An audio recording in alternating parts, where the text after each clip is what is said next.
You are knowing what you are wanting. It's nice to be in a focused moment, isn't it?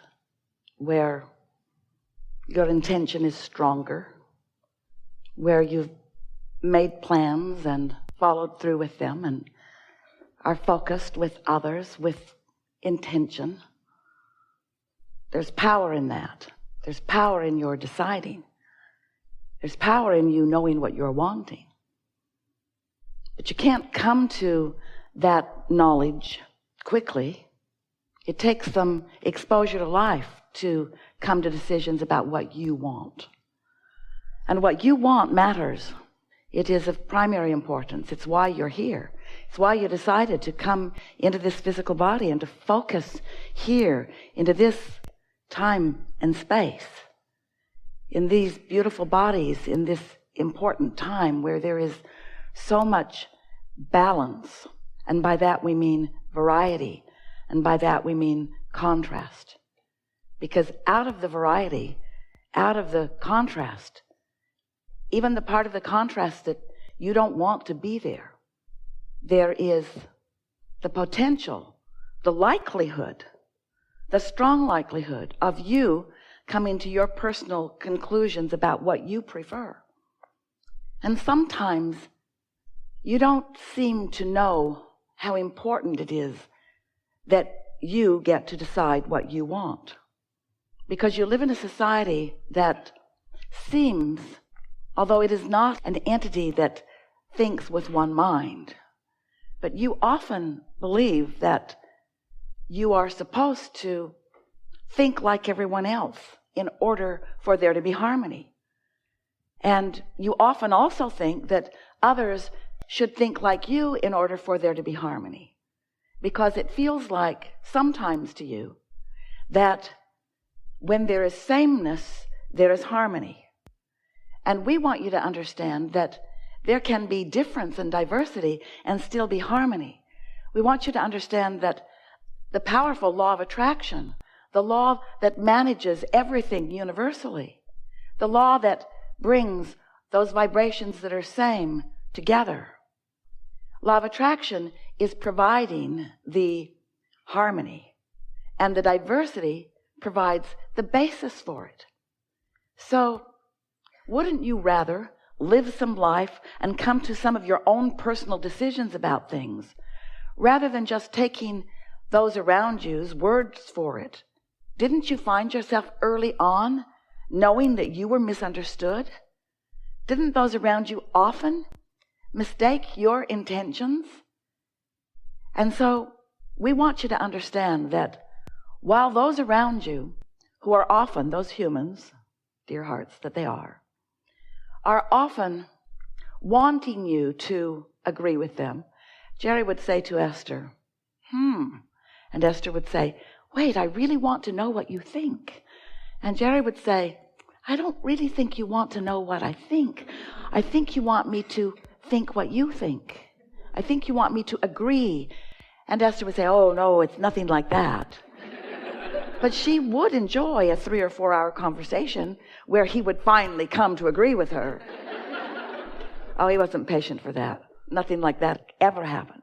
Because he understood, and we want you to understand, the value of your perspective in comparison with the perspective of others. Your goal in life is not to conform. Your goal in life is to create. And the only reason that anyone ever believes that they should or must conform is because you think that your power is in conformity. You think your power is in grouping up. You think your power is in coming together with others. And that is not the case at all. Your power is simply in your alignment to your source, to the energy that creates worlds. When you get tuned in, tapped in, turned on, when you are in alignment with who you are, clarity is your experience. And flow and ease is your experience. And so we're just saying, don't let those around you cause you to fragment your own clarity and knowing by acquiescing to agreeing with what they think just because they think it. They're not the boss of you. They want to be, but they are not. Now, we've spoken to all of your children just now. We're talking to all of you. We want you to feel the freedom of living your life and minding your own business and not trying so hard to find agreement with others, not caring so much what you're getting back from others, not being so much a reactionary person, instead being one who lives your own life and comes to your own conclusion and launches your own rockets of desires and builds your own vibrational reality. Understanding that as you ask, even though it is often silent, when you know what you don't want, you know what you do want. You've been putting forth these rockets of desire, these clear rockets of desire, since your first breath here in this physical experience. And much was already in your vortex of intentionality before you even entered this physical body as consciousness. And so you are a powerful creator, and you have resources that are lined up for you. And as you've carved out the details of what you like and what you prefer and who you are, your inner being has found harmony with those ideas, understanding your worthiness and your goodness. And we are wanting you to understand your worthiness and your goodness. And most of all, maybe, your power. We want you to feel the empowerment of alignment and release the disharmony of fractured energy. When you say, I would like more money, we would like that to be a clear statement of expectation, anticipation. We think it would be so wonderful if you didn't water that down by saying, I want more money, but I don't have enough. That's a fractured statement. That's a fractured point of view. That's weakening your desire. Your desire was clear every time you launched the rocket. And Source heard you and believed you and agrees with you and is lining up circumstances and events to accommodate you. But when you notice what is and what isn't enough money, your attention to not enough money causes you to offer a vibration that contradicts the desire of wanting more money. And you can't have it both ways. You can't be offering a vibration of a desire for more money flowing to you at the same time that you're offering a statement that it isn't flowing. Because the universe is not responding to your words. The universe is responding to your vibration. And your vibration is understood by you by the way you feel. So if you feel downtrodden, if you feel disadvantaged, if you feel taken advantage of, if you feel not enoughness about something, then it doesn't matter how many words you offer or how many people you tell or how much you smile and hype your cause. The universe isn't responding to your words. The universe is responding to how you feel. So you've got to shift how you feel. If you don't have enough money, you've got to look for prosperity where it is in your experience. The prosperity of the sun coming up and the prosperity of the way you move freely in this nation. The prosperity of being so free that you can choose bondage. The prosperity of having that comfortable bed that you sleep in and that warm blanket that you pull up over you. You have to look for evidence of the prosperity that you wish to increase. You cannot look at the absence of something and increase what you want. Instead, you increase the absence of it. Doesn't that make perfect sense? The law of attraction is the law of inclusion. There's no exclusion in law of attraction. So when you look at something and you say, no, I do not want that, what you're actually saying to the universe vibrationally is, bring to me more of this that I do not want. So yes, yes, yes, yes, I want that. That's a really wonderful word. Yes, because yes is saying, come to me this thing I want. But when you say no, that's like saying, come to me this thing I don't want. So you want to begin to pay attention to what you're saying yes to and say it more often, and what you're saying no to and say it less often, because you get what you think about, whether you want it or not. So as we began talking to you some years ago, we wanted you to understand how it works. And so we, for a while, called this body of work the science because it's ever-changing and evolving.